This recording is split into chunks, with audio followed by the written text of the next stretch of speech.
Olá, todo mundo, oficialmente. A gente vai começar o nosso bate-papo aqui.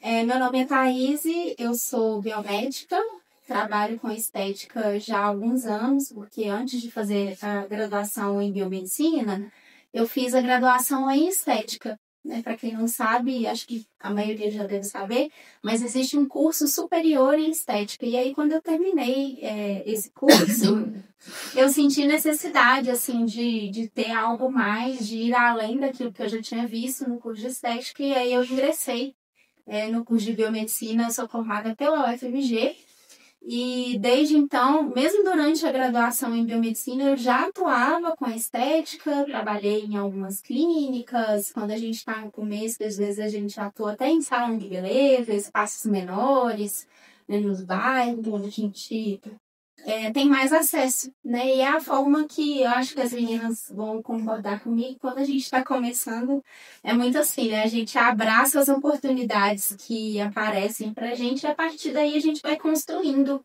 a nossa visão. A gente estava conversando também, cada um tem um tratamento preferido, algo que gosta mais de trabalhar, de atuar com aquilo, e a gente acaba se especializando em alguma coisa.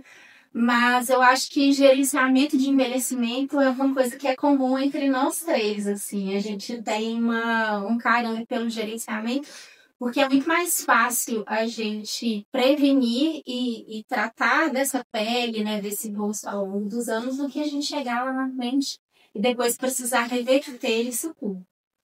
Aí, você puder apresentar o meio. Meu nome é Amanda. Eu também trabalho com estética, na verdade, já tem 6 anos. Eu não fiz a graduação em estética, já fui direto de medicina.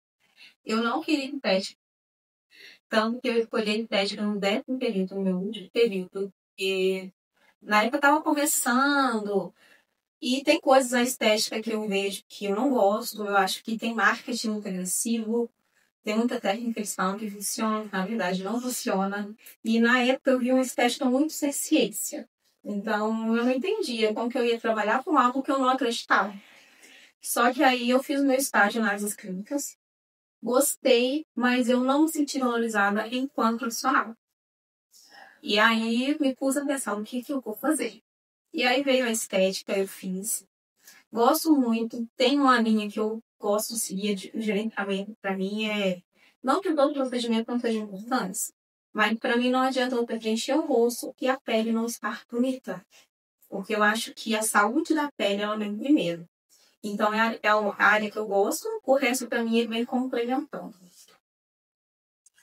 Boa noite, meu nome é Raíssa. Eu também atuo na estética há 6 anos. E eu também não queria estética. Eu entrei na biomedicina querendo perícia, genética, essa área mais de laboratório, né? De ciência, de pesquisa. Mas também é uma área que não tem, aqui não é tão fácil e não é muito valorizada, e a perícia depende de um concurso. E tinha tempos que não tinha um concurso na área. E quando eu tive a disciplina de estética, eu vi um pouco mais sobre a estética com a ciência. E eu abri um pouco o meu olhar para a estética, mas ainda não tinha me encontrado ali. E eu consegui um estágio, né? Na época, na metade ali do curso, mais pro final, eu consegui um estágio em uma clínica. E falei, vou, né, conseguir. O estágio era remunerado, que é difícil. E eu falei, vou aproveitar essa oportunidade. Então eu fui, e lá realmente eu fui tendo contato com a estética num todo. E fui vendo o que eu gostava, o que eu concordava, o que eu não concordava, o que eu gostaria de levar. E fui realmente me apaixonando com a estética, e eu vi o quanto a estética podia transformar em mim mesma. Porque eu não tinha esse cuidado, não era uma pessoa que me importava, que tinha esses hábitos. E eu sempre sofri com uma pele acneica, uma pele, né, assim, manchada, um caos. E vi o quanto isso estava me ajudando, porque eu estava naquele meio, então eu acabava fazendo procedimentos, cuidando em casa, e fui vendo que esse gerenciamento mesmo da pele, do envelhecimento, esse cuidado contínuo, me proporcionou uma autoestima que eu não tinha. E era isso que eu buscava. Quando eu escolhi a biomedicina, eu escolhi porque eu queria cuidar de pessoas. Eu lembro que eu até falei isso com minha mãe, que eu trabalhei 4 anos com informática. Eu falava, não, eu detesto computador. O dia inteiro ali não é pra mim, eu quero pessoas, eu quero ter contato. E a estética me proporcionou isso. Então, eu venho, né, assim, depois da clínica, eu segui com atendimento próprio, né, então, no meu espaço. E hoje eu atuo mais nessa linha também, porque eu acredito muito nisso. A gente precisa gerenciar a saúde mesmo. A pele, né, ela tá muito ligada a várias questões da saúde, que não é só o procedimento. Então, é isso que eu acredito, é isso que eu levo para as minhas pacientes e a gente tem isso em comum. E eu acho que é muito importante a gente levar essa estética com ciência e com consciência para quem deseja seguir no futuro. Só para deixar registrado, a gente está gravando aqui essa nova conversa, mas a gente também tem um público que está assistindo presencialmente. Então, às vezes, a gente vai ficar assim, olha para lá, olha para cá, né, por causa disso. Bom, e aí, para a gente começar, a gente estava até discutindo aqui um pouquinho antes de vocês chegarem. Eu pensei da gente colocar o conceito de saúde de acordo com a Organização Mundial da Saúde. Eu vou pedir licença a vocês para ler aqui pelo celular, para ficar, né, bem certinho. Então, o conceito de saúde, segundo a OMS, estabelecido em 1946, é definido como um estado de completo bem-estar físico, mental e social e não apenas a ausência de doença ou enfermidade.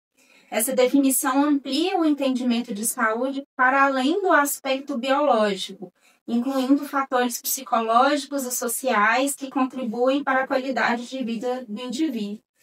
Então, eu acho que, né, tendo como base essa definição da OMS, quando a gente pensa também que a nossa expectativa de vida ela vem aumentando ao longo dos anos, a gente vive mais, né, do que vivia-se há, sei lá, 20, 30 anos. A expectativa ela aumentou significativamente num espaço curto de tempo, mas a gente não quer só viver mais, a gente quer chegar aos 80, 90 anos, às vezes até mais do que isso, com qualidade de vida, com autonomia. Então, entra aí nesse conjunto, né, de coisas com as quais a gente se preocupa, atividade física, porque vai manter a gente com autonomia para a gente conseguir andar, tomar banho, né, realizar atividades básicas do dia a dia, sem, às vezes, depender 100% de uma outra pessoa.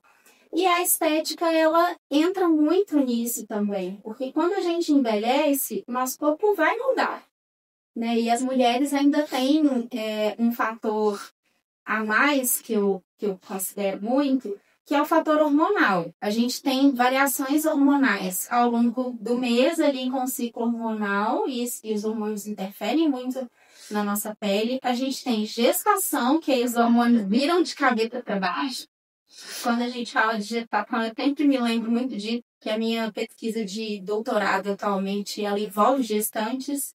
Então, eu acabo trazendo um pouco para esse lado também, e as meninas vão complementando aí também com a visão de vocês, com a experiência de vocês. E depois a gente tem menopausa, que aí os hormônios vão lá embaixo.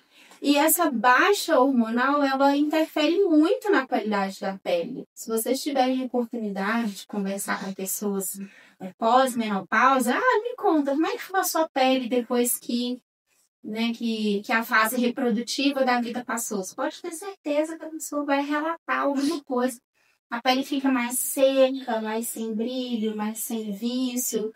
E aí, às vezes, a reposição hormonal, além de ajudar em outras questões do organismo, acaba ajudando também nesse fator pele. Mas a gente também não pode deixar para pensar em cuidar dessa pele só na hora que a menopausa chegar. A gente tem que chegar lá com uma qualidade boa de pele. Não sei se todo mundo já viu, mas tem um videozinho na internet de uma uva passas. E aí a pessoa vai injetando um gel naquela uva passas e vai inchando, vai esticando aquela uva passas. Ela fica esticadinha, mas ela continua enrugada, né? Não fica legal. E a gente veio de uma fase em que os preenchimentos eles eram usados com muito exagero. Raíssa estava morrendo, né? Agora há pouco. A gente achava que tudo se resolvia com preenchimento. E aí ficou aquele tanto de gente com aqueles rostos enormes, redondos, aquela desarmonia, todo mundo com aquela cara de avatar, aqueles malares, assim, super projetados. Mandíbula também, a gente viu muito exagero. Então agora, com a estética regenerativa também, a gente pensa mais nessa questão da qualidade da pele, de fazer com que as células daquela pele trabalhem de uma forma mais eficiente, da mesma forma que elas trabalhavam quando a gente era jovem, para manter isso o máximo de tempo que a gente puder. Eu acho que é isso. Inclusive, eu não sei se vocês viram, tem pouco tempo, começou esse ano, uma tendência que é o quad peeling, que é uma tendência estética que você vai continuar se cuidando. Mas antes, nessa era do preenchimento exagerado, as pessoas olhavam e viam. É um preenchimento na boca, ela colocou aqui no malar, colocou aqui no ângulo da mandíbula. Todo mundo percebia. Hoje, a estética, ela veio para trazer mais beleza, mas não necessariamente para contar que você desse. O seu rosto não chega primeiro. Você chega de uma forma natural, mas com uma estética muito mais elegante, do meu ponto de vista. Sim. Eu acredito muito que isso vai continuar, né? A gente vê muito isso. E quando eu entrei na estética, eu tinha pavor disso. De assim, tem que ser, já cansei em congressos, eventos, profissionais falar, não tem como você fazer uma pessoa sem gastar 15 ml de preenchimento. E não é bem assim, sabe? A gente não pode pontuar uma quantidade de ml. Eu não chego a esse número de ml, porque eu acho que o preenchimento ele entra de forma estratégica por conta exatamente desse exemplo. Não adianta você volumizar um rosto se ele não tem qualidade. Então, você vai volumizar, você vai destacar, às vezes, uma linha, uma mancha, e não vai ficar bonito. Vai ficar muito artificial. Então, isso é algo que a estética vem melhorando. É uma linha que nós três seguimos e acreditamos e queremos, né, levar, principalmente para as alunas que desejam seguir nesse ramo da estética, porque senão a gente vai voltar para aquele excesso, para aquele exagero. E a tempo no meu consultório, ela sempre relata muito isso. Eu vou ficar inchada, eu vou ficar, vai todo mundo ver o que é que eu fiz. E hoje o legal é eu sair da clínica e falar assim, nossa, ninguém percebeu. Ninguém fala o que eu fiz. Só pergunta se eu fiz alguma coisa que eu mais bonita. Teve um paciente que o marido dela foi lá tocar ela. E ela perguntou, o que eu fiz? Ele ficou olhando, um tempão. E ele não sabia. Tudo bem que é homem, né? Mas é o marido, ele tá falando todos os dias. E ele não sabia falar. Ele só falou assim, não, você tá com uma aparência melhor. Mas eu não sei falar o que você fez. Então, eu acredito que o gerenciamento é muito isso.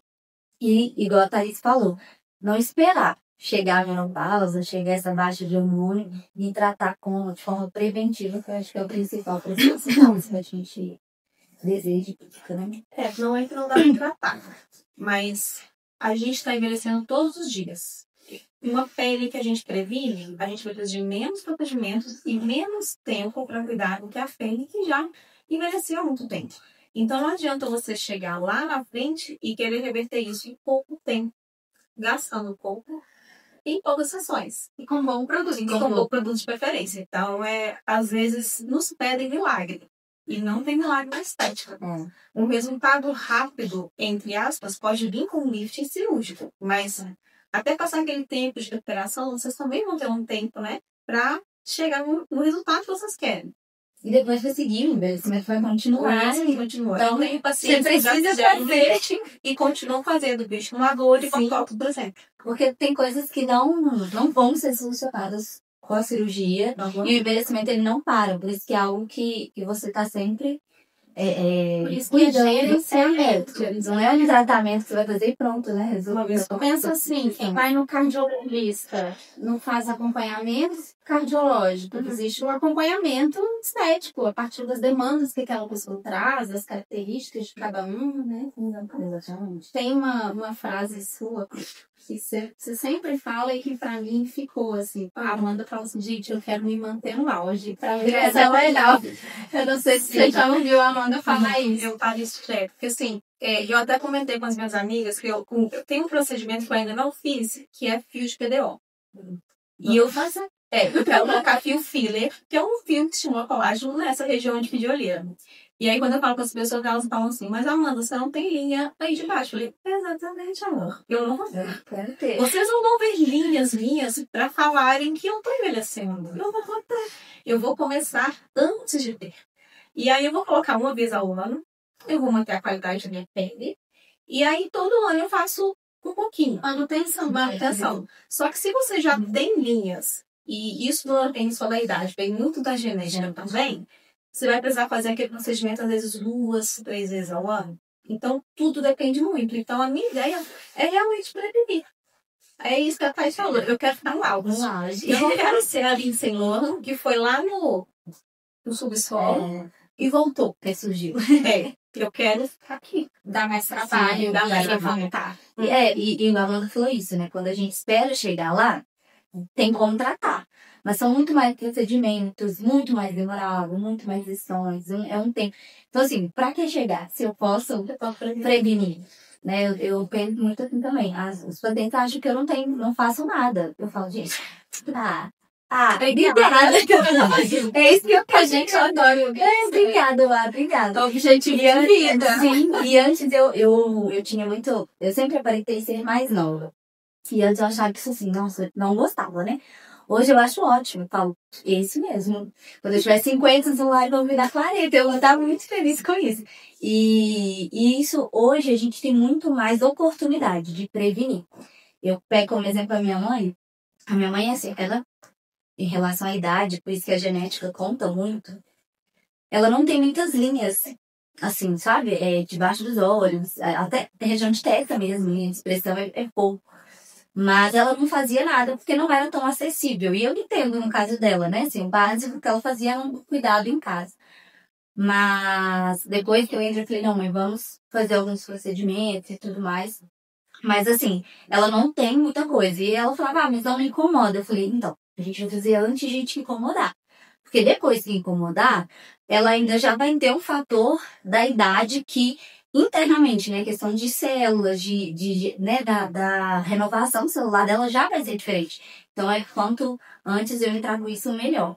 E aí ela fez 60 anos, eu falei, então, nós vamos fazer, fiz todo um planejamento, fiz diversos, né, procedimentos para tratar a qualidade da pele dela. E por último, eu entrei com um preenchimento estratégico ali. E assim, teve gente falando que ela tinha cara de 40. E isso para mim foi muito satisfatório. Eu falei, gente, é o que eu, né, quero entregar para todo mundo. Entregar isso para minha mãe foi incrível.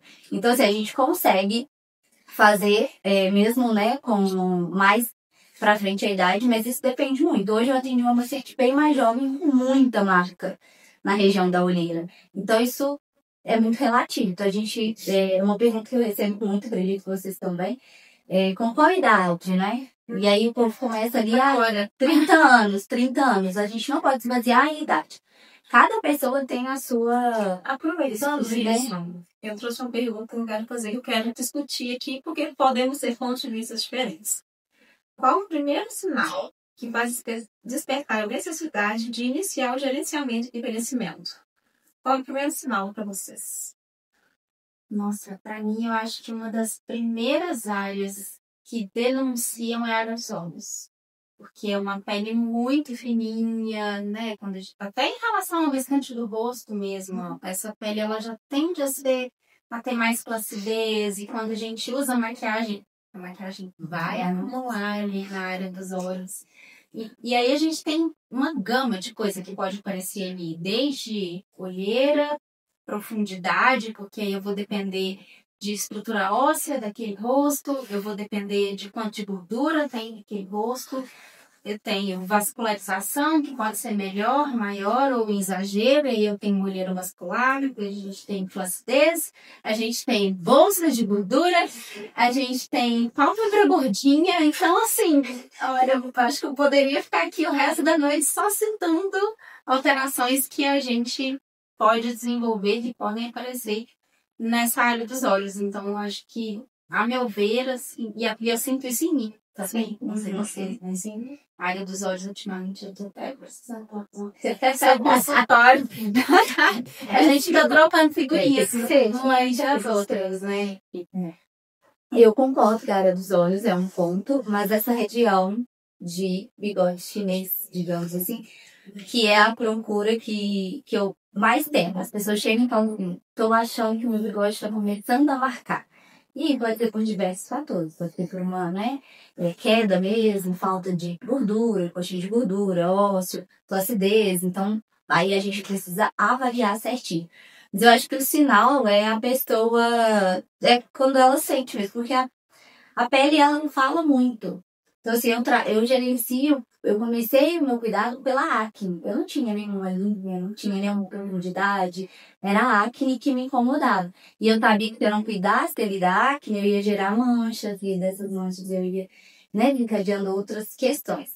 Então, acho que é muito individual isso, mas essas áreas, para mim, seriam as principais, assim, de queixas que a gente já tem que começar a tratar, gerenciar para não agravar. Uma coisa que eu identifiquei com você, a acne. Também comecei pela acne.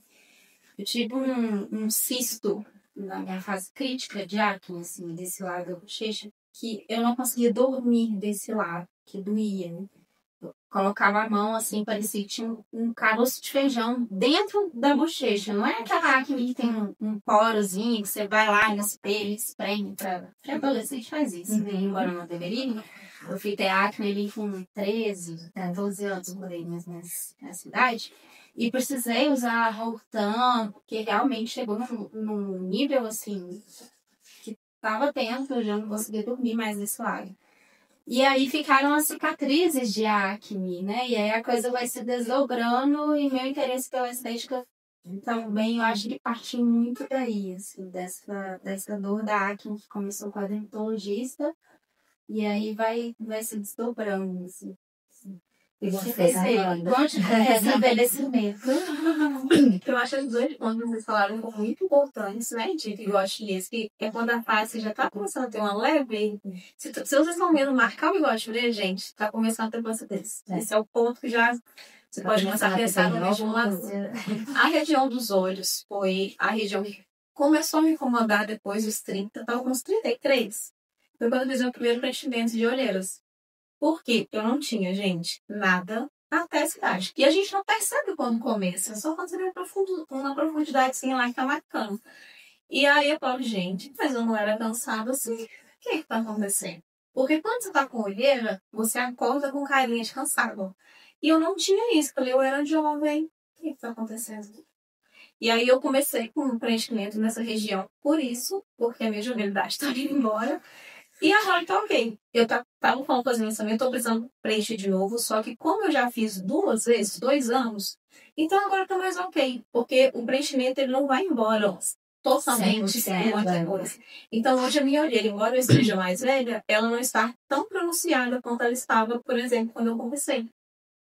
E aí esse foi o meu segundo procedimento. O primeiro foi toxina botulínica, porque eu marcava muito a região de testa, porque eu era muito expressiva. Então, depois de começar a toxina também, eu comecei a me policiar. Eu conversava com a minha face, gente. Eu conversava com vocês, eles iam tudo mexer. Eu falei, não, eu tenho que falar com isso, tem minha boca pra falar. Não quero ficar marcando. E antes eu tinha muitas marquinhas aqui. Mesmo estando com 30 anos, eu comecei com 30, toxina botulínica. E agora, além de fazer com intervalo, né, a cada 6 meses eu faço, também aprendi a conversar sem ser tão expressiva assim. O desafio é conseguir ir pra academia sem fazer Aí careta. não dá, mas aí eu pedi muito. Esse aí é o nível E é lá que eu avançado. sempre vejo meu botão e falo, venceu, eu vou ter que ir até na academia que eu percebo. Conversar sem fazer careta já é um passo bom. Agora, academia sem, gente, assim, quando vocês conseguirem, vocês Você me tá avisem, me sim. eu tenho uma pergunta que eu acho que entra muito nisso que a gente falou. De qual que é o desafio de trabalhar com a estética sem cair no modismo ou, né, naquelas coisas já prontas que o mercado tem oferecido. O que vocês levam, né, na prática de vocês para não pegarem. Porque cada dia que passa é uma unidade que aparece e a gente não pode entrar em tudo que a gente vê. Eu acho que eu vim da UFMG, a Mãe também, a Mãe vai concordar comigo, não sei onde. Não, boa pergunta. Foi na UNA. Na UNA? É bom que a gente vai ter visões diferentes, né? Sim. Mas a UFMG, ela tem uma veia da pesquisa científica muito forte. Então, tudo que a gente faz lá dentro é muito com embasamento científico. E o que é isso, né? Quando eu estava no começo da graduação, eu falei, o que é isso, embasamento científico? Tá? E aí, não é eu entrar lá no site do www.doutoramaria.com e aí a doutora Maria disse que vitamina C é ótimo, então eu vou usar vitamina C todos os dias. Não, é a gente saber buscar informação numa fonte que seja realmente confiável. Um artigo científico, uma revista científica, existem diversas revistas da área da estética e que às vezes a gente não toma conhecimento, assim, o público em geral às vezes acaba não tomando conhecimento e é uma obrigação nossa, como profissional, traduzir essa linguagem técnica, essa linguagem científica para algo que quem está na outra ponta consiga entender. E aí eu acho que entra muito essa questão do marketing que a Amanda comentou, né? Que pro bem ou pro mal existe um marketing muito pesado em cima da estética. E isso é bom porque divulga o nosso trabalho, mas também é ruim porque às vezes a gente se torna vítima de uma coisa que não era bem aquilo que a pessoa falou, assim. Existem excelentes profissionais, mas que às vezes o marketing dele não é tão bom. Sim. E existe gente mais ou menos que tem muito marketing e que às vezes atende muito mais do que os bons profissionais. E da mesma forma que às vezes a gente procura um médico, todo mundo já deve ter passado por isso. Vai no médico e fala assim, nossa, esse tratamento que esse médico me passou aqui não resolveu nada. Eu lembro que... Dermato, inclusive. Não, e quando a gente pensa na medicina, de modo geral, no início do ano eu fui num otorrino, tive uma sinusite crônica, que já me acompanha há uns anos. E aí ela passou um antibiótico que, pra mim, foi igual água, assim. Continuei muito ruim, mesmo depois de ter tomado aqueles dias todos de antibiótico. E eu já tinha falado com ela que eu tinha tomado aquele antibiótico antes, não tinha sido legal, mas mesmo assim ela insistiu naquilo. Enfim, da mesma forma que a gente encontra um médico que pode ser muito bom ou que pode ser, né, mais ou menos, não tão legal assim, o biomédico estético, o fisioterapeuta, né? Hoje tem várias classes, né, da saúde indo para essa área. A gente tem que se atentar muito a qual profissional que eu estou buscando. E hoje, a primeira coisa que a gente faz é qual que é o seu Instagram? Mas Instagram não deveria ser o currículo, né? Acaba sendo. Eu também busco muita coisa no Instagram. A primeira coisa que eu... É mais fácil.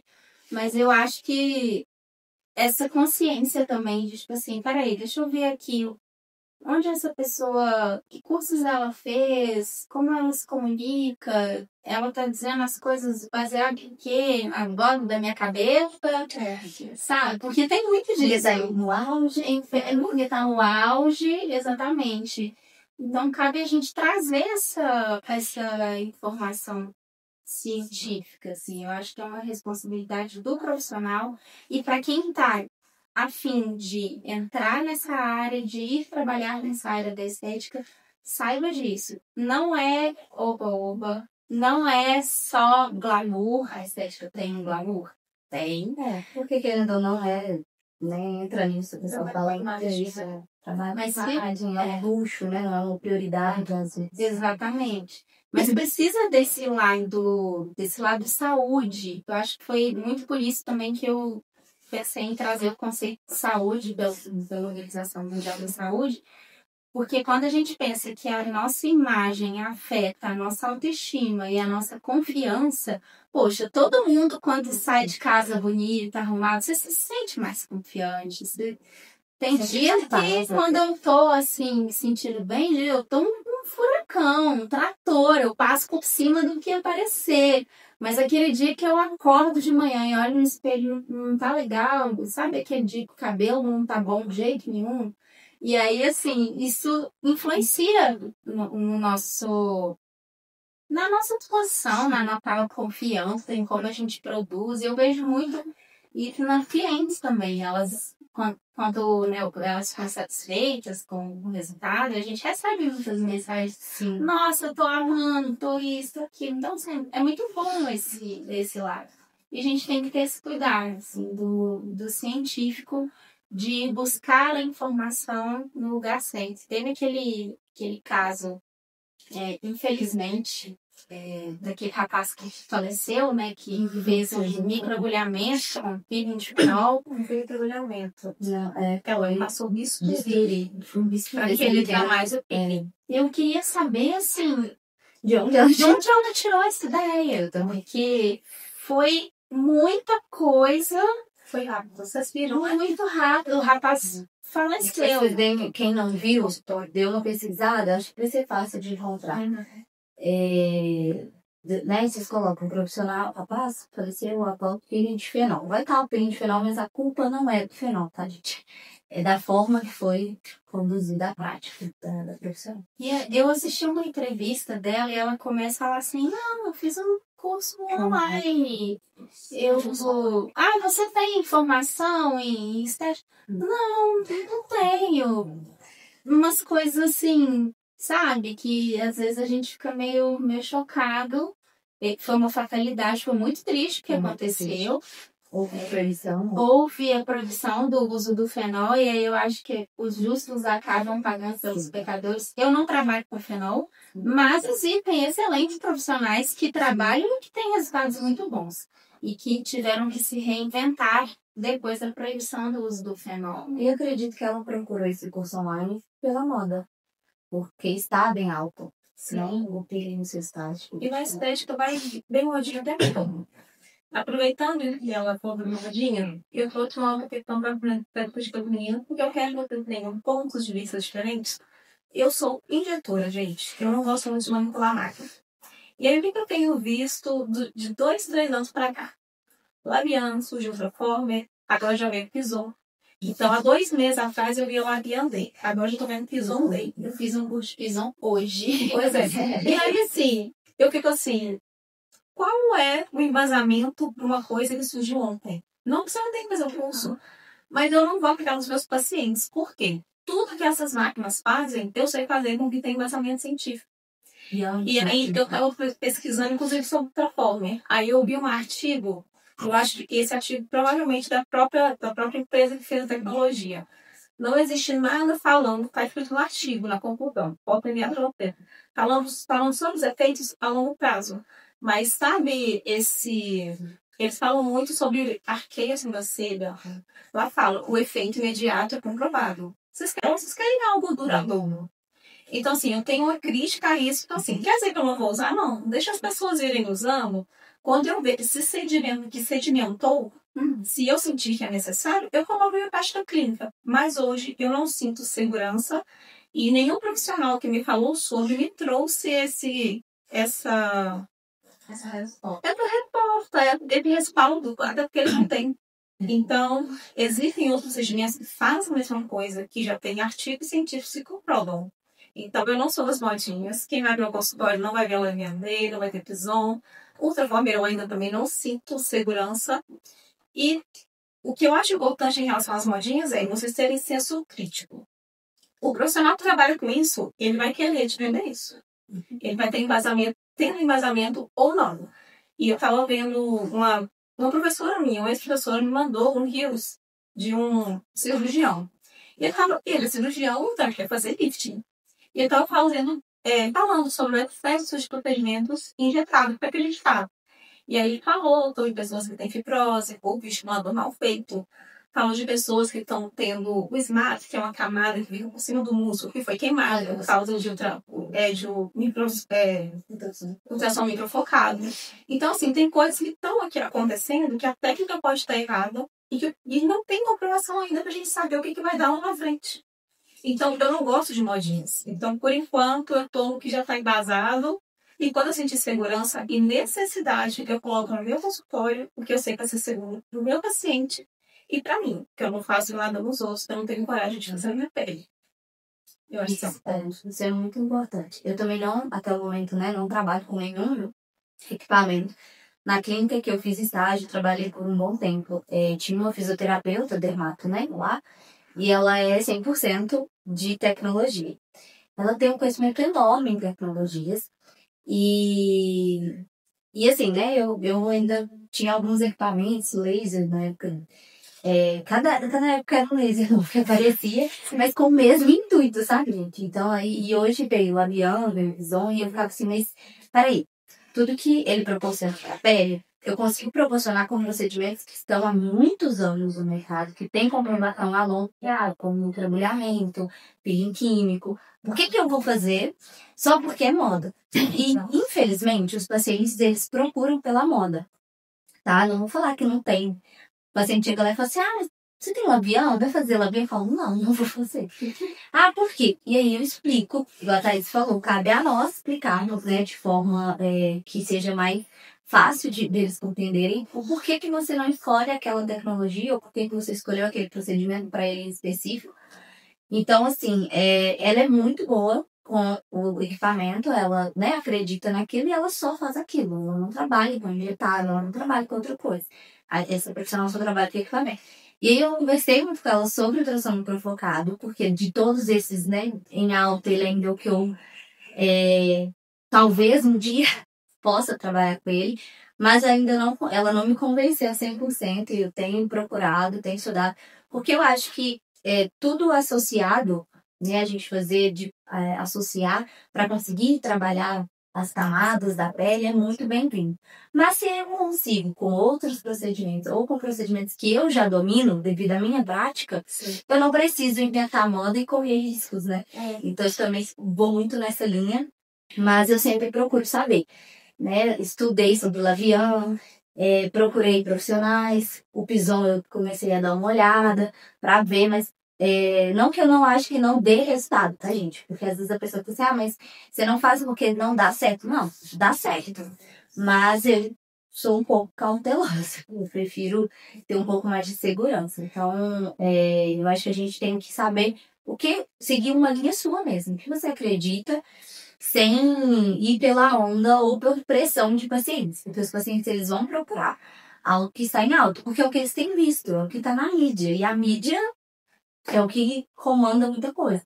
Mas a gente tem que ter muito nesse posicionamento e explicar, olha, não, o que o ultrassom microfocado faz? O que o labial faz? Eu vou te proporcionar isso com outras técnicas por isso, e saber conduzir da melhor maneira, sem também trazer, né, algo prejudicial, algo para o seu paciente.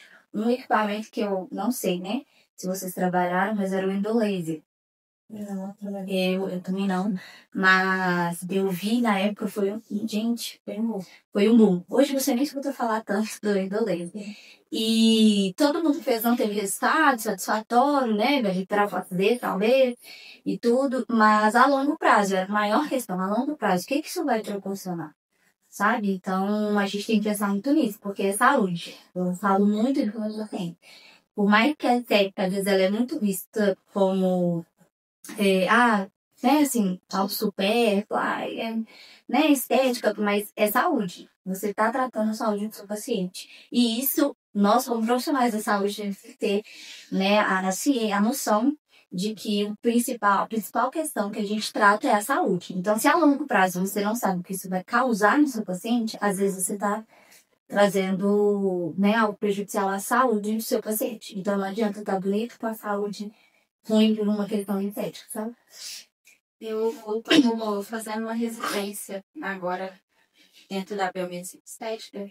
E aí, nessa residência, a gente vê de tudo, assim. Eles tentam trazer a visão de tudo, desde as tecnologias até os injetáveis, o estimulador, ácido hialurônico, enfim, a gente passa por tudo. E é legal a gente ter esse conhecimento todo, assim, saber o que cada terapia se propõe. Qual que é o objetivo daquilo, né? Qual que é o objetivo de fazer um bioestimulador? Qual que é o objetivo de injetar um ácido hialurônico ou de fazer uma tecnologia? E aí, a partir do momento que a gente tem essa visão do todo, aí vai todo corre. Né? Tem pessoas que amam as tecnologias, que amam o equipamento e que surfam nessa onda, né? Que é uma onda. E tem pessoas que não, que já vão preferir trabalhar com aquilo que já está mais tempo no mercado, né? A visão de vocês, enfim. Também não quer dizer que uma coisa é certa e a outra é errada. Exato. É só questão de realmente, assim, se a gente for comparar, por exemplo, um microagulhamento com um laser labial. Os dois se propõem a abrir canalículos ali na pele para que a gente consiga fazer uma permeação de um ativo. E aí esse ativo pode ter várias funções. Ele pode ser para clarear uma mancha, ele pode ser para estimular a produção de colágeno, ele pode, né? Dependendo do que a gente usa, os efeitos vão ser diferentes. Ele pode ter uma ação hidratante. E, então, assim, os dois eles têm uma proposta inicial parecida, que é de abrir esses canalículos na pele. E aí, o que eu vou preferir? Eu posso fazer de um microagulhamento que já está há anos aí no mercado, que a gente encontra muito mais literatura, muito mais artigos científicos, justamente porque ele tem esse tempo de sedimentação, deu tempo de mais pessoas trabalharem com aquela técnica e ver que tipo de intercorrência que eu posso ter fazendo um microagulhamento. Ah, se eu lesionar demais ali, é uma pessoa que tem um fototipo mais alto, eu posso causar uma hiperpigmentação pós-inflamatória. Ou se é uma pessoa que tem acne e eu faço um microagulhamento em cima da onde está inflamado ali na pústula mesmo, eu posso disseminar essa bactéria que está ali para outras áreas desse rosto, então eu também não quero isso. A partir do momento que a gente tem mais estudos e mais publicações sobre determinada técnica, isso torna a segurança muito maior. E quando a gente pensa na tecnologia, que é muito mais recente, né? Se não me engano, acho que o Lavian, ele veio um pouquinho antes da pandemia, assim, aí a pandemia deu uma freada, porque a pandemia freou tudo, né? Freou o mundo. E aí, logo atrás dele veio o Pison, que foi esse que a gente comentou, que já são dois comprimentos de onda diferentes. Aí o Pison, ele tem as mesmas funções do Lavian e ele acrescenta alguma coisinha ali que não tinha antes para falar que aquilo é uma inovação. Porque ele tem... a tecnologia é assim, né? Então, aí ele acrescenta um comprimento de onda que vai atingir uma camada diferente e vai, teoricamente, proporcionar um resultado diferente. Mas tá bom, cadê o estudo científico que mostra isso? Teve um congresso agora no mês de maio, o Comtox, não sei se vocês ficaram sabendo, e aí a Teresa Scarba estava lá. A Teresa Scarba, ela tem um currículo assim que... Ela é o meu objetivo de vida, assim, é ter artigos científicos publicados na área da estética como ela tem. Para mim, ela é uma grande referência. Enfim, e aí ela estava lançando a hidroxiapatita nano. O que é a hidroxiapatita nano? A hidroxiapatita, como todo mundo sabe, é um bioestimulador. E a gente está acostumado a aplicar essa hidroxiapatita com uma cânula. Então, a gente vai ali na gordurinha, né, no tecido subcutâneo que a gente tem abaixo da pele e distribui esse produto, a hidroxiapatita, para ele estimular a produção de colágeno. Aí, Tereza, isso ela contando, né, ela começou a pensar, tá bom, mas eu quero que o estímulo de colágeno aconteça numa camada mais superficial.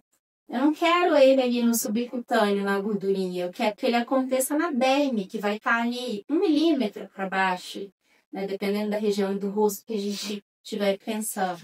E aí ela desenvolveu, junto com o laboratório, uma hidroxiapatita nanomizada, que é uma partícula muito pequenininha, Aí, qual que é a proposta? Faz um microagulhamento para quê? Para abrir os canais da pele, favorecer a absorção dessa hidroxiapatita, desse produto, e aí ele vai chegar ali justamente na camada mais superficial, chegar na minha célula-alvo, que é o fibroblasto.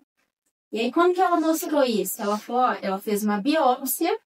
Você imagina, você é um paciente, vai fazer uma biópsia, vai tirar um pedaço do tecido do paciente antes e depois de X sessões, acho que foram 2 ou 3 sessões, depois eu posso até compartilhar com vocês o artigo, que ela compartilhou com a gente nesse dia de congresso.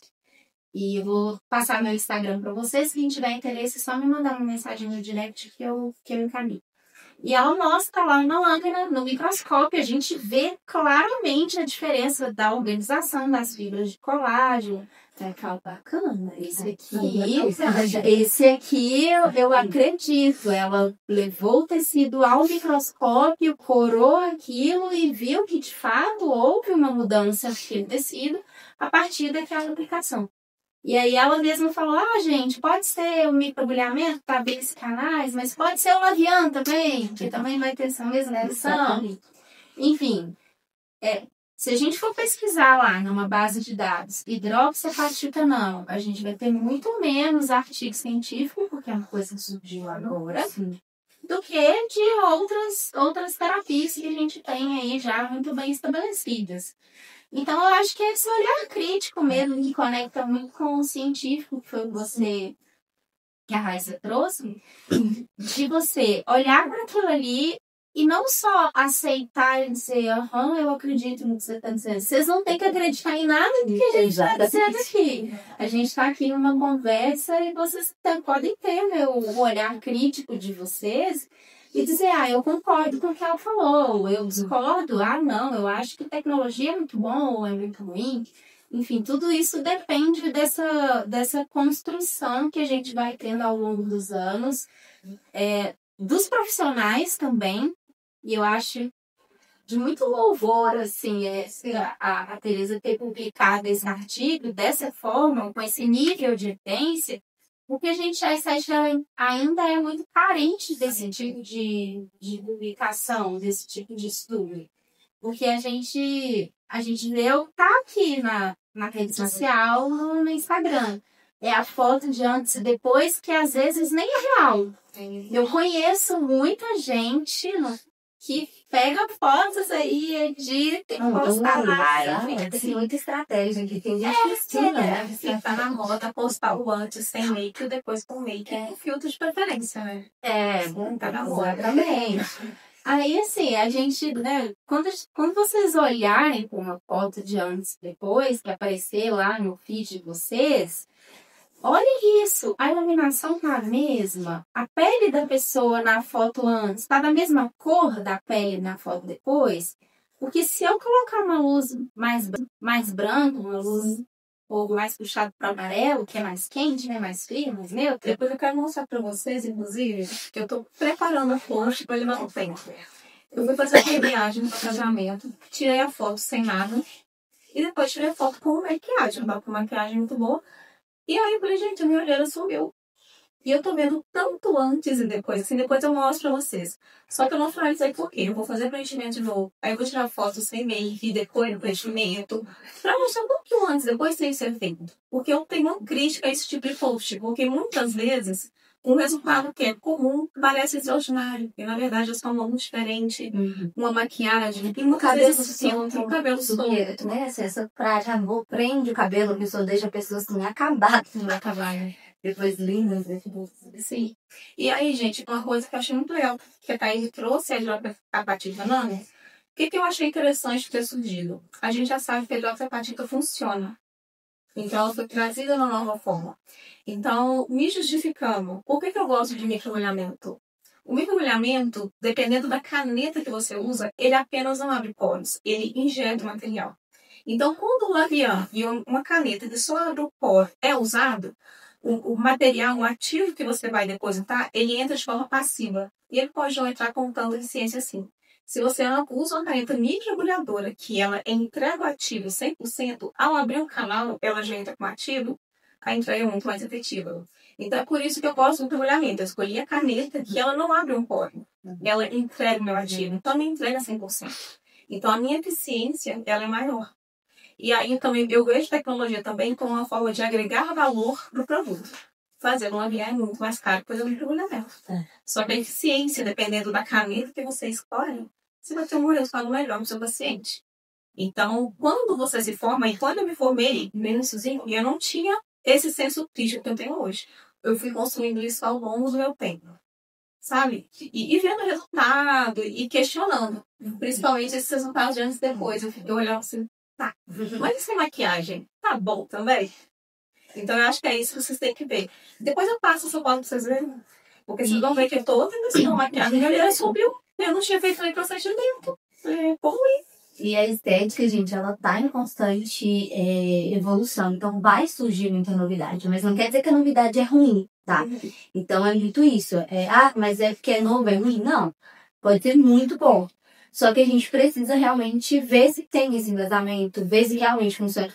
Porque a gente vê muito isso. Eu vou usar o avião porque tá em alta, porque é fácil ser aluga, porque eu vou conseguir cobrar mais caro do meu paciente. E eu acho que né, a gente tem que ter uma visão muito além disso. E aproveitar, estudar realmente, pesquisa todas as tecnologias, as novidades, né? Não só de tecnologia, mas de ativos. Tem PDRN, exossomos, hidroxapatitano, tem muita coisa para essa questão de pele, de gerenciamento. Mas a gente precisa estudar e saber o que cabe na sua prática, o que para você faz sentido. E, principalmente, educar os nossos pacientes em relação a isso. Porque esse marketing é muito pesado, essa visão showosa da estética, ela engana muita gente. E a gente precisa educar o paciente para ele entender. Por que eu estou fazendo lavião? Por que eu estou fazendo mergulhamento? Por que você escolheu isso? Para até ele não sair falando, né, assim, da cabeça dele também. Porque senão a nossa estética vai acabar voltando ali para aquela estética mais superficial, exagerada, né? Superficial, assim, estética sem embasamento. E hoje eu vejo que a tendência é crescer nessa estética com embasamento científico, para sempre mostrar o por trás disso, que é muito além. Porque eu apaixonei pela estética por isso, porque eu vi que não era algo superficial, que tinha muito embasamento, e tudo que a gente faz realmente tem isso. E é uma escolha mesmo, a gente tem uma gama muito grande. Então, os profissionais precisam escolher o que deseja, né? Seguir qual que é o seu propósito de com o seu paciente também. Aí, nessa hora, eu me coloco do lado de lá, né? Do lado de vocês. Eu acho que vocês devem estar assim. Ai, meu Deus, e agora? O que eu vou escolher? Eu vou fazer microagulhamento, eu vou fazer labial, socorro. O que eu escolho? Quem eu escolho? Escolham pela formação, pelo currículo do profissional que vocês estão indo ali no consultório. Né? Não vá só no Instagram. O Instagram é lindo, é glamuroso, tem fotos, tem vídeo, é dinâmico, é feito pra gente ficar encantado e viciado naquilo. Mas procura saber, poxa, qual que é a sua formação? Você é biomédico, você é farmacêutico, fisioterapeuta, tem tanta gente, né, atuando na área da estética. Tá, mas, por exemplo, se a gente pensar nesse rapaz que faleceu, talvez se ele tivesse perguntado para a moça lá que fez o procedimento, qual a sua formação? E ela virasse para ele e falasse assim, eu aprendi a fazer isso aqui num curso online no fim de semana. Será que ele teria feito? Vocês teriam feito? Eu não teria. Eu também. Eu não teria feito, sabe? Eu acho que é muito por aí também. Vá pelo profissional. Quando a gente vai no médico, a gente não confia no que aquele médico está dizendo. E eu uso o exemplo do médico, é uma faca de dois gumes, né? Porque, assim, todo mundo coloca o médico no pedestal, como se o médico não cometesse erros, mas, na verdade, todo mundo está sujeito a ter intercorrências, a ter problemas. É uma classe unida. Eles não uma classe muito unida, né? Realmente. Acontece isso. Mas a gente encontra casos de médicos também que, infelizmente, não tiveram sucesso, de pessoas que se passam por médicos, que nem médicos são, Do mesmo jeito, tem gente que se papa por biomédico, né? Procura. Eu conheço gente que tá aí no Instagram falando assim, biomedicina estética, e não é biomédico. Eu conheço gente que atua e não tem nenhuma. Porque a área da saúde, gente, a gente forma como biomédico, terapeuta, enfermeiro, mas a gente precisa de uma especialização. Seja comunitário, seja pós, seja receita, a gente precisa se especializar. O médico também precisa se especializar naquilo, né, que ele deseja seguir. E tem muito profissional que não chegou nessa especialização e segue atendendo com, eu fiz curso, mas o curso não te torna, né? O curso livre já te habilita. Então, a gente tem que ter muito esse cuidado com, né, para passar isso para o paciente também. Inclusive para os nossos estudantes terem responsabilidade na hora de escolher a formação de vocês. Simplesmente porque, às vezes, muita gente quer só se formar e ganhar dinheiro. Mas eles vão continuar estudando depois daqui. Aqui é só o começo, sabe? Então, se vocês quiserem ser bons profissionais e continuarem se atualizando, vocês vão continuar estudando também. Sim. Não vamos contra o online. Mas, por exemplo, quando começar, se você não tiver uma prática, vai presencial, depois vocês já vão ter um pouco mais de senso crítico para conseguir ver um curso online e conseguir executar. Quando eles falaram algum plano de pele, alguma coisa, eu já sei o que é, porque eles já vão ter prática. Então não é ruim, é saber a hora de acertar. E eu acho que uma outra coisa que seria interessante pontuar, nós três somos professoras e a gente dá aula tanto na área da estética quanto em outras áreas, na análises clínicas, é que às vezes, para quem está estudando, né, o aluno entra e fala assim, eu vim fazer biomedicina porque eu quero estética.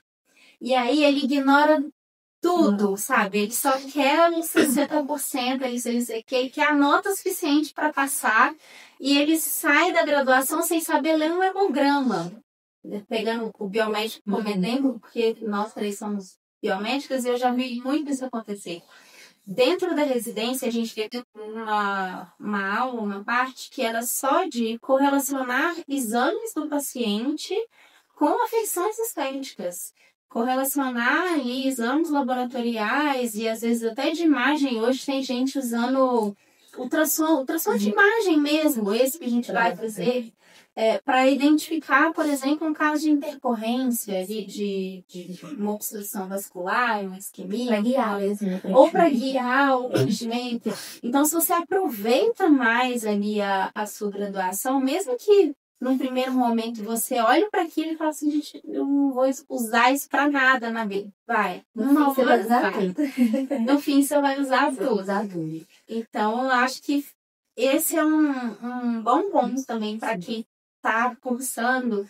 Leva a sério. Olha direitinho que você está estudando ali. Não fica só ali no básico, não. Queira ser um profissional de excelência. E hoje, para quem está estudando, né, ser um profissional de excelência é ser o de excelência naquilo que você está fazendo. Se o que você está fazendo naquele momento é a sua graduação ou é a sua pós, seja o seu curso online, presencial, e aí a gente tem uma gama hoje, né, o contexto de pandemia possibilitou isso, democratizou o acesso à educação para muita gente.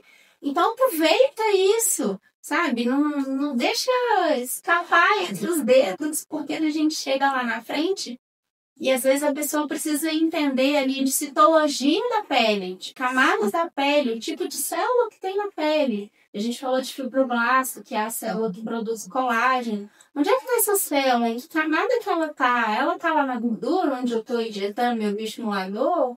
E foi a partir daí que, às vezes, né, dá um start para que alguém, como a Tereza, por exemplo, tenha uma ideia de usar aquele produto de uma forma diferente, que a gente tem conhecimento de anatomia, de citologia, de bioquímica celular, de entender como que a célula funciona.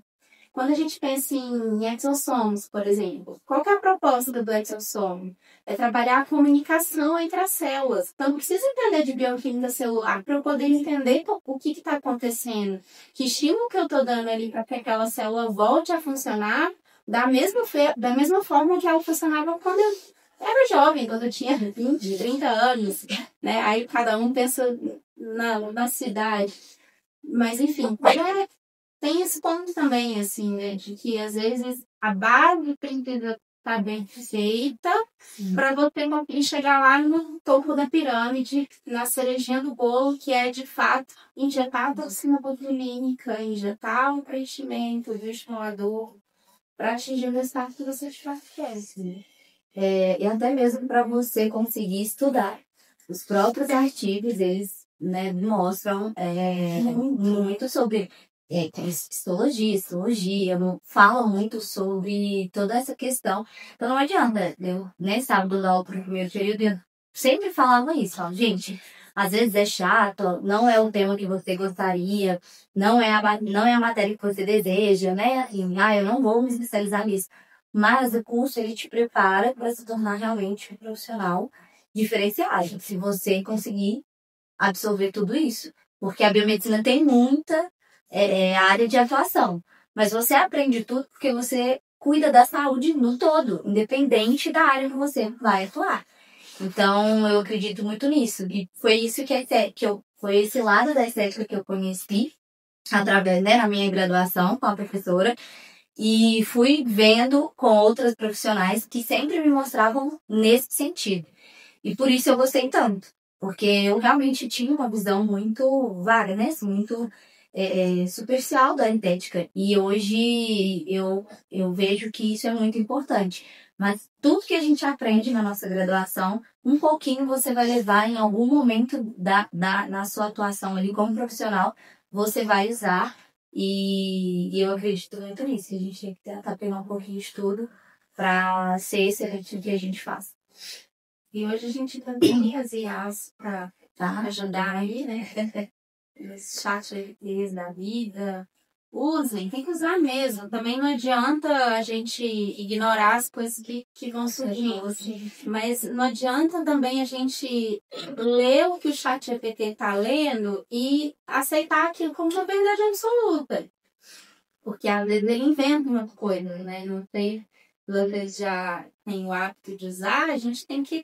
É o olhar crítico, é o senso crítico, é o olhar científico. E isso vem de onde? Vem da NASA, né? Vem da construção, lá do início, da anatomia, da psicologia. Peraí, a pessoa está me dizendo que esse laser ele chega em tal camada, mas o que tem lá nessa camada? Será que ele realmente vai fazer e vai chegar onde ele está se propondo e dizer que estão querendo me vender e dizer para mim que é isso que faz? Então, eu acho que é por aí, assim. Vai ter alguma coisa, Maria? Quer dizer, alguém quer fazer alguma pergunta? A gente está... Aproveitem um momento. Aberta a sugestões, ideias. Pode ser, né, fora um pouco do tema, pode ser referente ao curso, enfim. Pode ser pessoal também, né? A gente... Curso, vocês dão curso? Você dá curso? E eu dou mentoria. Eu monto mentoria, mas eu normalmente para duas pessoas e bem de acordo com o que ela, né, o nível que ela está, o nível que ela quer. Porque eu acho que é importante. A Amanda falou, a gente vai ter constante estudo, né? Sim. E essa mentoria eu acredito que agrega muito para os profissionais. E principalmente nesse quesito de turma mais reduzida, porque você consegue aprender melhor, tirar a dúvida mais exclusiva ali. Então, eu faço, mas não é o principal objetivo. Assim. Eu também tô nesse pé aí das mentorias. Eu comecei a trabalhar agora, eu tenho uma parceira minha, que é a Natália, inclusive na quinta-feira ela também vai fazer uma palestra dentro da área da estética. Vou depois pedir o Adalberto para compartilhar com você, não sei se todo mundo já recebeu. Eu já compartilhei na segunda parte.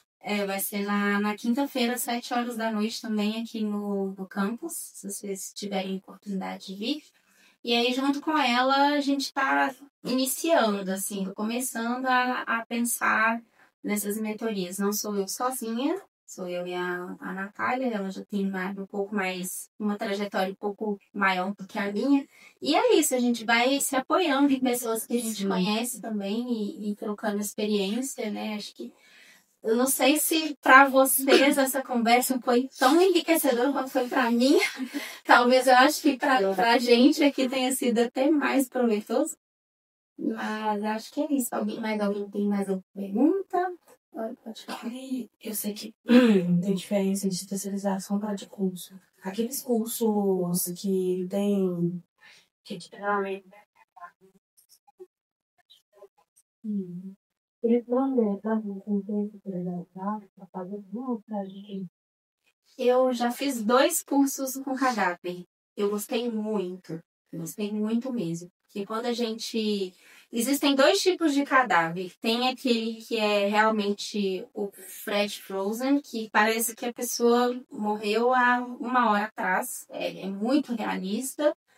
E tem os que são parcialmente conservados, assim. Eles ficam resfriados, eles recebem uma quantidade menor de formol e outros tipos de conservante, que dá para fazer também esse treinamento. É muito legal, porque geralmente, quando a gente está na graduação, a não ser que você seja dentista, que dentista entende de cabeça e pescoço, de uma maneira assim que eu adoro conversar com dentista, porque eles entendem disso aqui, assim, é daqui para cima. O resto fica, né? O resto é o resto, mas quando a gente pensa em tratamentos faciais, eles são muito bons nesse quesito.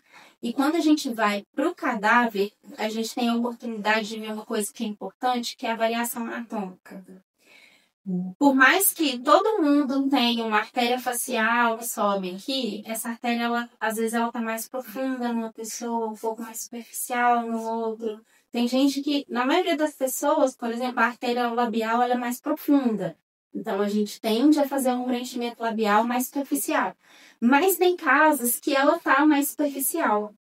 E aí, quando a gente vai para o cadáver, a gente tem chance de ver isso e de questionar esse tipo de coisa. E aí você injeta e depois rebate a pele, levanta e vê aonde você injetou e que plano você foi. Será que eu acertei aqui? Se você tiver oportunidade, eu acho, assim, uma das melhores experiências de anatomia. Aqui em Belo Horizonte eu conheço 2 lugares que oferecem. Depois, se quiser, você me fala que eu te indico. Mas fora também tem aos montes. É uma coisa que é recente ainda, talvez. Eu acho que chegou em Belo Horizonte naquele curso CDA. Eu fiz o primeiro Eu pego assim, aqui em Belo Horizonte chegou em 2020. Em outros lugares já tem mais tempo, né? Mas pra gente aqui, eu considero recente, 5 anos. Né? Mas é importante você entender que o curso, ele não te habilita a trabalhar, ele te capacita. Se você já estiver habilitada, tudo bem você fazer um curso e nascer de dentro. Mas suponha que você se formou, não fez estágio na estética e faz um curso. Você ainda não é habilitado a trabalhar, tá? A gente precisa lembrar isso, né? O curso livre, ele é sempre bom, porque vai te capacitar, vai te atualizar, são técnicas. Então, a técnica que eu uso é diferente da Amanda, é diferente da Thaís, e uma complementa a outra. Então, é muito bacana. E no cadáver, igual a Thaís falou, é uma realidade bem mais próxima mesmo do que quando você vai ir para o paciente, né, A modelo? gente pode errar. Exatamente. Você pode errar com O cabelo não problema. reclama. Não, exato. Se você errar, E se você errar, ainda, né? Você tá ali exatamente para isso, para aprender, para ter domínio da mão. Eu acho que para a mão, para pegar profundidade, né? Qual camada você vai atingir, ele é muito bacana. Só que ele é um curso de capacitação, vai te mostrar isso, vai te mostrar a técnica, já colocou o profissional, mas você vai precisar ou do estágio, né? Para estar habilitado, ou de uma pós-graduação. Então, tão diferente. Você pode fazer junto, né? Tá fazendo a pós e fazer cursos para te capacitar ali da melhor maneira. Mas agora, eu vou daqui a pouco. Se você já deu uma boa pós, você não precisa ficar desesperada procurando consulente, gente. Eu não tinha dinheiro para fazer uma pós e fazer consulente ao mesmo tempo, não, tá? Para ver uma outra realidade. Então, o que eu fiz? Eu escolhi uma boa pós e eu fiz uma FUMEC, minha pós em estética. Eu saí de lá trabalhando direto, sem ter feito curso nenhum. Então, escolha uma boa pós. O problema é que tenha prática e prática consistente. Então, depois que eu formei na FUMEC, eu fiquei 1 ano trabalhando, terminando de pagar minha pós, para só depois começar a fazer curso de atualização. Então, façam uma pós que tenha prática, para dar segurança para vocês entrarem no mercado de trabalho. E a partir daí você vai vendo. Às vezes você vai ver que você tem mais facilidade com o procedimento, e aí vai capacitar só em outro, né? Ah, não, eu preciso de um curso mais sobre isso. E aí talvez você já comece a fazer um curso online, que é mais acessível. Então, isso né? Você vai identificando. Mas a pós é muito, muito importante, mas uma boa pós faz diferença. Porque aí vocês não precisam gastar com o curso no início, porque a realidade de todo mundo não é tão simples assim. E curso hoje em dia tem sido muito, né? Assim, um investimento muito alto. Então a gente precisa conseguir bancar isso também. Eu acho que talvez seja interessante pontuar também que quando a gente fala habilitação, é quando a gente pensa lá no conselho. Então, tem o conselho, do mesmo jeito que tem o CRM, que é o Conselho dos Médicos, tem o CRBM, que é o da Biomedicina, tem o POREM, que é da enfermagem, da fisioterapia, acho que é o CREFIC, se eu não estou enganada. Então, quando a gente fala em habilitação, é você ter o seu registro no conselho, e lá dentro do seu registro está escrito que você é habilitado para trabalhar em determinada área. No nosso caso, na área da estética. E aí, cada conselho de cada curso superior vai exigir uma maneira diferente de você ter essa habilitação. Como que funciona na biomedicina? Ou você passa 500 horas de estágio durante a sua graduação, ou você faz uma pós-graduação de pelo menos 360 horas. Então, isso é o que o conselho exige. E aí, quando vocês forem escolher um profissional, já pensando no lado do cliente, eu vou lá no consultório da Amanda. A Amanda está dizendo que ela é biomédica. Deixa eu entrar aqui no site do Conselho Regional de Biomedicina e pesquisar o nome dela lá. Se ela tiver regular no conselho, com tudo certinho, vai aparecer o nome dela lá. Agora, se a gente joga o nome da pessoa lá e não encontrar, isso é público. Todo mundo pode acessar. Independente do conselho. O de medicina, o de biomedicina, o de enfermagem, da fisioterapia. Então, a primeira coisa que a gente precisa olhar é isso. Entra lá no site do conselho, busca lá onde encontrar o número do registro daquele profissional e as habilitações que ele tem. Porque, às vezes, aquele profissional ele pode ser habilitado em mais de uma área. Eu mesmo tenho habilitação em estética, mas eu tenho também análises clínicas, que é outra área que eu também atuo. Então, tem isso. Agora, capacitação, que foi o que a Amanda comentou, é você ter o know-how mesmo, é você saber o que você está fazendo. Eu vou me capacitar com um curso online no fim de semana. Depende, se você já é um profissional que já atua, que já tem uma expertise ali, pode ser. Mas para quem está iniciando, é legal você ir fazer a coisa presencialmente, né? Você pegar a mão. Quando às vezes eu dou treinamento de coleta de sangue, todo mundo fala assim, quero coletar sangue. Eu falo, gente, como é que vocês querem injetar toxina botulinca, fazer um preenchimento super periosteal lá embaixo no osso, e vocês não querem fazer uma coleta de sangue venoso, que tá aqui na veia? Eles adoram. Eu já tive aluno que falou pra mim, eu quero trabalhar com estética. Na hora de fazer uma coleta de sangue, a pessoa tá, não quero, professora. Poxa, aí é a base de novo, né? Vai pegando a mão ali, vai se desenvolvendo, começa com os procedimentos mais simples. E coletar sangue é um ótimo treino pra gente poder pegar a mão ali com a agulha, firmeza na mão. Então, acho que é isso. Mais alguma pergunta?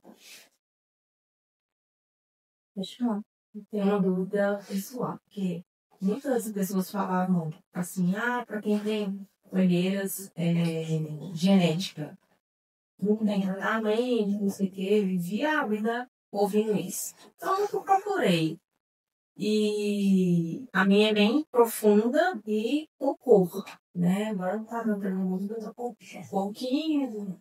Pega a minha, Jéssica. Mas eu sei que tem base genética da família do meu pai. Quase todo mundo tira foto igual os pandas. Né? E na minha infância eu tenho fotos também já com essa coloração, com essa profundidade. Mas uma vez o médico falou, se for caso de enxerto de gordura, não tira a profundidade, na verdade, tira a profundidade, mas não tira a cor. Mas aí eu pergunto assim, quais os tipos de procedimento que a gente tem hoje? Por mais que seja o caso genético, né? Questão de não dormir bem, essas coisas todas. O que ele tem hoje no mercado? Em termos do meu posicionamento sobre o livro, profundidade é mais fácil de tratar que pigmentação, tá? Eu quero desenhar do detalhe, eu ainda não conheço nada que resolva 100% o olheiro pigmentado. Eu ainda não vi isso, se vocês viram, vocês podem, por favor, expor. Mas dá para tratar, amenizar. Eu tenho uma amiga, inclusive, que ela está especializando em olheiro. Mas mesmo assim, está tendo com ela há 1 ano, eu vejo um resultado muito legal, mas está tendo lá uma pigmentação. Eu ainda não conheço nada. E aí, o que eu falo para o paciente? Cuidar em casa, que pele hidratada, ela responde melhor a qualquer coisa. E, para mim, o melhor amigo é um corretivo. A olheira, ela é uma região muito difícil exatamente por isso. Primeira coisa é identificar o que está pigmentando ela. A gente tem diferentes tipos, né, de pigmentação. Então, se é vascular, se é melânica, acredito que a sua seja melânica pela genética, mas não é uma coisa que você vai resolver e nunca mais ter, tá? A profundidade é muito mais tranquilo, um preenchimento bem feito, né? E igual a Amanda até comentou dela, com manutenções, você vai conseguir ter essa profundidade amenizada. Às vezes, a profundidade ela aumenta a pigmentação pela sombra que ela causa. Então, isso já vai te auxiliar, mas a pigmentação em si, não. A minha antiga sogra, ela tem um resultado muito bom de pigmentação. Depois eu vou ver se eu encontro e mostro para você. Com peeling químico. Ela é 100% focada em peeling químico. Então, ela, né, desenvolveu esse protocolo. Porém, é algo que a paciente vai continuar Tratamento. É um gerenciamento. Então, com o tempo, ela vai ter que fazer novamente. Mas assim, não vou te falar que sumiu totalmente. Ela é uma paciente bem jovem. E ela procurou exatamente por isso, porque ela já sabe que era a genética dela. Mas foi com peeling químico, sabe? Porém, é uma região muito sensível, muito fina, uma pele muito fina. Então, a gente tem que tomar muito cuidado para não aumentar essa pigmentação, tá? Mas tem que, claro, eu acho que o principal para até manter o seu estado é os cuidados em casa. Com determinados produtos, né? Os produtos específicos, ou manipulados, ou com ativos específicos para aquela questão, e os hábitos, porque não adianta, você vai tratar e você vai dormir mal, você vai ter uma alimentação ruim, aí isso tudo vai interferir. Exatamente, isso tudo vai interferir. Então, tem como você amenizar, tá? Eu acredito que tem sim, e até mesmo a pigmentação, mas é algo que você precisa ter essa consciência, de que depende muito de um cuidado em casa e uma constância para manter o gerenciamento dessa orelha. Eu acho que tem realmente algumas principais vertentes que vocês falaram. Um é tratar a profundidade, aí a gente preenche. E 2 é tratar a pele na superfície. E o que a gente mais vê realmente é o peeling. E hoje a gente tem os peeling que fazem retratando a pele. Como essa pele é uma pele muito fininha, a chance dela desenvolver uma flacidez é maior, né? A área dos olhos, ela mostra a flacidez mais rápido, mais precocemente. E quando a gente trabalha com um peeling que vai proporcionar, que vai trazer esse efeito de retração, é como se eu tirasse, entre aspas, tirasse um pouco do excesso dessa pele, não como seria de uma maneira cirúrgica, numa blefaroplastia, não é isso. Mas aí de uma maneira mais sutil, é uma coisa que você vai fazer periodicamente para ir mantendo esse resultado e ganhando qualidade dessa pele ao longo do tempo, estimulando colágeno, tratando a profundidade com preenchedor e tratando a superfície com peeling. E o cuidado domiciliar assim, é acompanhamento mesmo. Então, é longo prazo, é tentando que a sua expectativa de vida, voltando lá no início, né? Que a sua expectativa de vida é de 80, 90 anos, quiçá até mais. Então, é você encaixar o que disso tudo eu consigo inserir na minha rotina. O básico bem feito. E manter a constância. Não adianta também você querer usar tudo, fazer tudo ao mesmo tempo, você só vai poder fazer uma vez na vida. Aí também não vai, né? É melhor você escolher um caminho junto com um profissional que trabalhe com isso. Escolha um caminho que esteja dentro da sua realidade, tanto da sua rotina, quanto as suas possibilidades financeiras, aquilo que cabe em você, e vai. Acho que é ruim. Mais alguém? Acho que a gente pode encerrar a lição. Vamos só fazer, gente, não conta pra você. Eu sem maquiagem e maquiar, porque eu ia eu caio mais 30 horas, ao analisar um ano depois, eu não caio em lápis, tá? Vamos só deixar registrado então o nosso perfil do Instagram. Você quer comentar? Gente, vou comentar, mas depois também a gente vai divulgando nos grupos, vocês vão compartilhar, acho que mais fácil. Mas agradecer, né, a presença de vocês. Eu acredito que vocês já estão dando um passo muito importante nessa nossa visão da estética, que é sempre buscar conhecimento. E isso vai ter constante mesmo. Meu marido, ele até brinca comigo, ele fala, você não canta, não? Eu falo com ele, não. Então eu gosto de ir em congresso, eu já tô olhando para fazer mestrado, e ele fica, você não vai parar nunca. Ele falou, não vou, porque... E aí quando a gente gosta do que a gente faz, a gente estuda com muito mais prazer. Na faculdade, às vezes você vai estudar uma coisa que não vai brilhar tanto os olhos, mas na vida, né, na prática ali da nossa profissão, é sempre muito gostoso a gente tá imersa nesse mundo, já que é o que a gente gosta. Então, o primeiro passo você já deram. E para quem for assistir a gente depois também dá um primeiro passo. E aí a gente vai passar os Instagrams, vocês nos acompanharem, tirarem dúvidas, tirar dúvidas com a gente, né? Fica mais fácil ali desse contato inicial. Fica apertando um pouquinho, gente, para não bloquear. Acho que senão vai. Só encosta na tela aí. Depois a gente pode colocar essa foto sua no vídeo também? Eu vou colocar. Deixa eu deixar no feed, gente. Aí, tá. Então vai estar no feed da Amanda. Vai estar no feed da Vai ter mais fotos depois. Ele vai ter todo um contexto. Vai explicar. Só vocês fazerem o preenchimento. Mas aí quem quiser receber é @doutora.raissachaves. Sim. Meu doutora com Amanda Borges. Gente, só eu que não pus doutora. Eu não gostava muito, não, mas é mais fácil, eu acho. Enfim, o meu é só Thaise.Emilia. O Thaise é com TH, é THAISE, Thaise.Emilia. Se vocês tiverem dúvida, pode mandar mensagem no direct, que eu respondo, compartilho artigo, foto, informação, sugestão, ideias. A gente está aberta à discussão. Acho que essa é a melhor parte, né? E eu acho que a nossa classe, né, que a gente precisa ter mais essa troca, ter mais tirar um pouco de concorrente. Eu acho que tem público para todo mundo. O paciente quer dizer, ele vai se identificar com você, né, com o que você tem a entregar.